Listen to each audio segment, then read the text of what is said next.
Hello guys. आज की इस वीडियो में हम लाइन टू लाइन एनसीईआरटी को कवर करेंगे। जिनको भी इंग्लिश वोकैबुलरी में प्रॉब्लम है या जो लाइन टू लाइन एनसीईआरटी पढ़ने में बहुत ज़ोर आता है या लेजीनेस आता है, वो इस वीडियो को देख सकते हैं, बिकॉज हम इसमें वर्ड टू वर्ड हर वर्ड की मीनिंग के साथ इसको कवर करते हुए चलेंगे। तो आइए स्टार्ट करते हैं। स्टार्टिंग पेज नंबर जो है वो ये है, चैप्टर 1 द लिविंग वर्ल्ड।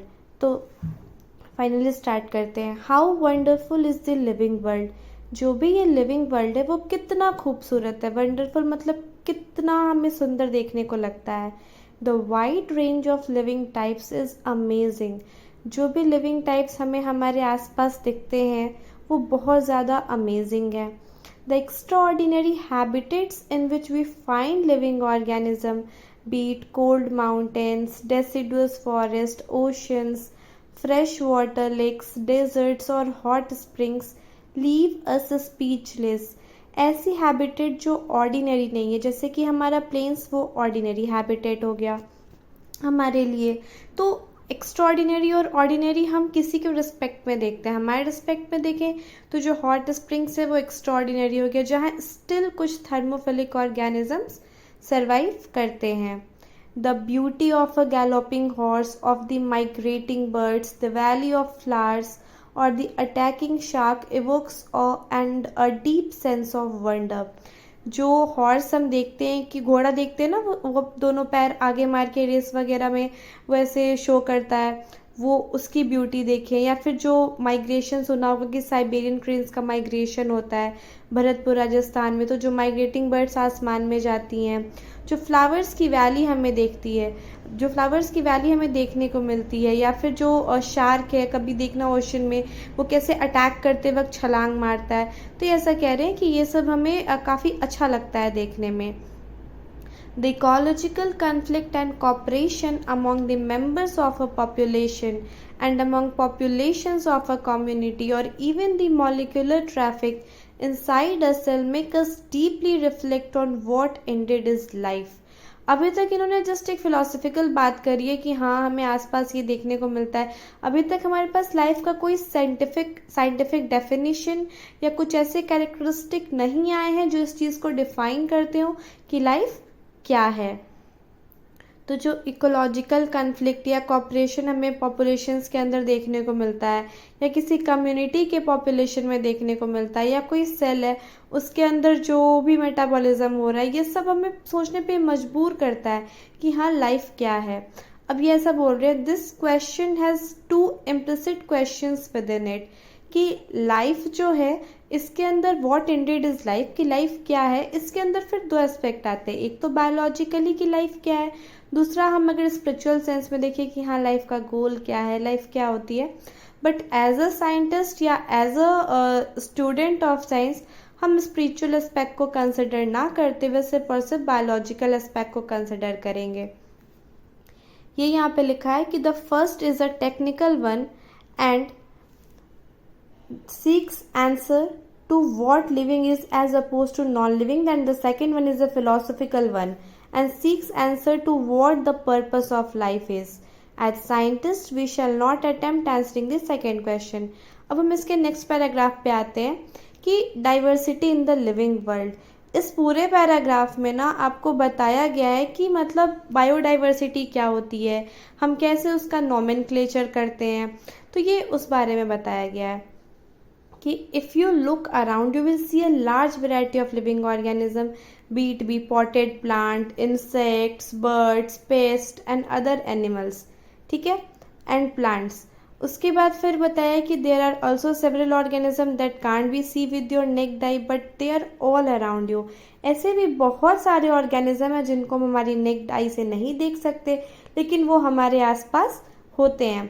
और अगर हम हमारे एरिया को इंक्रीज करेंगे जिसमें हमें ऑब्जर्वेशन लेना है, तो जो रेंज और वेराइटी है ऑर्गेनिज्म की वो भी इंक्रीज करेगी। ये यहाँ पे लिखा हुआ है। अगर हमें ऑब्वियसली हमें एक डेंस फॉरेस्ट को विजिट करना पड़ जाए तो हम देखेंगे कि वहाँ पे जो नंबर और काइंड ऑफ लिविंग ऑर्गेनिज्म है वो भी वैरी कर रहा है। Each different kind of a plant, animal or organism that you see represent a species. अब ये इन्होंने स्पीशी की बात कर दी, बट ये स्पीशी का डेफिनेशन नहीं होगा। इन्होंने बोला कि जब भी आप एक फॉरेस्ट को घूमने जाओगे तो जितने भी अलग तरह के आप प्लांट देखोगे, एनिमल देखोगे या ऑर्गेनिज्म देखोगे, वो सब किसी न किसी स्पीशी को रिप्रेजेंट कर रहे हैं। फिर इन्होंने यहाँ पे स्पीशी का नंबर भी हमें बताया है कि जो नंबर ऑफ स्पीशी हैं जिनको हम जानते हैं और डिस्क्राइब कर चुके हैं वो है 1.7 to 1.8 मिलियन। ये बिल्कुल भी ये नहीं बता रहा है कि इतनी ही स्पीशीज़ हैं। स्पीशीज़ तो इतनी ज़्यादा हैं, जो आप बायोडाइवर्सिटी एंड कंजर्वेशन में आप पढ़ोगे कि स्पीशीज़ तो इतनी ज़्यादा हैं कि आप उसको न्यूमरेट भी नहीं कर सकते, बट ये बता रहा है कि हाँ इतनी स्पीशीज़ हैं। This refers to the biodiversity or the number and types of organism present on Earth. We should remember that as we explore new areas and even old ones, new organisms are continuously being identified. As stated earlier, there are millions of plants and animals in the world. We know that plants and animals by their local names. हम ये जानते हैं जो भी plants and animal हैं उनको हम हमारे लोकल नेम से जानते हैं। तो हमें क्या, अब हम जैसे मान लीजिए कि हम बिहार में हैं या हम गुजरात में हैं या हम किसी अदर स्टेट असम में हैं, सेम प्लांट जो वहाँ जिस नेम से जाना जाएगा, अगर आप उसको दूसरे स्टेट में जाके बोलो तो ऑब्वियसली प्रॉब्लम आएगी, आप उसको वहाँ के लोग आइडेंटिफाई नहीं कर पाएंगे। इसीलिए एक ज़रूरत आई कि हम एक साइंटिफिक नेम डिज़ाइन करें, और साइंटिफिक नेम डिज़ाइन करने के पीछे बहुत सारी हिस्ट्री है जो कि आपकी करंट एनसीईआरटी में नहीं दे रखी है। हमें सिर्फ बाइनोमियल नोमेनक्लेचर के बारे में पढ़ना है। तो बहुत सारे प्रोसीजर होते हैं। सबसे पहले आप कैरेक्टराइज करोगे, फिर आप आइडेंटिफाई करोगे, फिर आप नेम नोमेनक्लेचर करोगे, फिर आप क्लासिफिकेशन करोगे।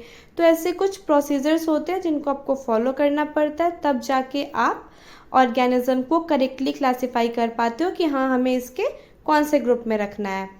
तो सबसे पहले हम उसको कैरेक्टराइज करेंगे। जैसे हमारे पास कोई एक ऑर्गेनिज्म आ गया ए, तो हम उसको कैरेक्टराइज करेंगे कि हाँ ये इसके अंदर ये कैरेक्टर है, फिर हमें बी मिला तो बी के अंदर ये कैरेक्टर है। फिर हम क्या करेंगे, उसको आइडेंटिफाई करेंगे कि हाँ ये ऐसा है, फिर हम उसका कुछ नाम देंगे और फिर जो उसके फीचर्स हैं उसके अकॉर्डिंग हम उसे किसी पर्टिकुलर ग्रुप में क्लासीफाई कर देंगे। इस पैराग्राफ में यही लिखा हुआ है। अब नाम देने के लिए ना एक स्टैंडर्ड सिस्टम फॉलो होता है जिसे हम कहते हैं बाइनोमियल नोमेनक्लेचर। तो यहाँ पे यही बात की गई थी कि as stated earlier there are millions of plant and animals in the world. We know the plant and animals in our own area by their local names. These local names would vary from place to place, even within a country. Probably you would recognize the confusion that would be created if we did not find ways and means to talk to each other to refer to organism we are talking about. मतलब हमें confusion होगा organism को recognize करने में, जो यहाँ लिखा हुआ है that would create if we did not find ways। अगर हमने रास्ता नहीं अपनाया कि हमें कैसे एक दूसरे से एक स्टैंडर्ड वे में बात करनी है, तो बहुत ज़्यादा कन्फ्यूज़न क्रिएट करेगा। To refer to the organism, उस ऑर्गेनिज्म को रेफ़र करने में वी आर टॉकिंग अबाउट, जिसके बारे में हम बात कर रहे हैं। हेंस इसलिए there is a need to standardize the name of living organism. इसीलिए ये ज़रूरत है कि हम लिविंग ऑर्गेनिज्म के नेम को स्टैंडर्डाइज करें, एक उसको साइंटिफिक नेम दें जिसके थ्रू वो ऑल ओवर इंडिया में जाना जा सके।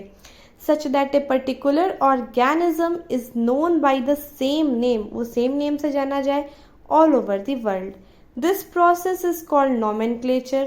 और ये nomenclature की definition भी आप लिख सकते हो आपके बोर्ड्स के लिए। अब लिखा है obviously, जैसा कि हम जानते हैं nomenclature और naming is only possible। nomenclature या naming तभी possible है when the organism is described correctly, जब हम organism को correctly describe करते हैं और we know what organism the name is attached to। मतलब ऐसा नहीं है कि हम किसी organism को के बारे में बस उसको ढूंढ के लाए, कुछ किया नहीं और हम उसका नाम दे दें। जब तक हम उसे आइडेंटिफाई नहीं करेंगे, उसके कैरेक्टर्स को देख के हम उसे आइडेंटिफाई नहीं करेंगे, उसे कैरेक्टराइज नहीं करेंगे, हम उसका नाम नहीं रख सकते। तो first step is identification and characterization. फिर यहाँ लिखा है दिस इज आइडेंटिफिकेशन, कि हम उसको पहले आइडेंटिफाई करें कि उसका नाम क्या है। फिर है in order to facilitate the study and number of scientist have developed procedures to assign a scientific name to each organism. Study को फैसिलिटेट करने के लिए बहुत सारे साइंटिस्ट ने इस्टेब्लिश किया है procedure to assign a scientific name to each organism. This is acceptable to the biologist to all over the world. और ये जो उनका प्रोसीजर है ये सारे बायोलॉजिस्ट को एक्सेप्टेबल है, सब इसको मानते हैं। अगर प्लांट्स की बात करें, for plants the scientific names are based on agreed principles and criteria which are provided in ICBN। अगर हमें प्लांट्स की नेमिंग करनी है तो जो भी क्राइटेरिया ICBN में दे रखा है, international code for botanical nomenclature, बहुत इंपॉर्टेंट है, इसकी फुल फॉर्म आ सकती है। तो साइंटिफिक नेम के जो प्रिंसिपल क्राइटेरिया उस बुक में दे रखे हैं, हमें उसके बेसिस पे नाम देना है। और यही बात अगर हमें एनिमल की करनी है तो हमें ICZN को फॉलो करना है। अब scientific name ensures that each organism has only one name. वही बात है कि इसकी वजह से एक नाम से वो जाना जाएगा।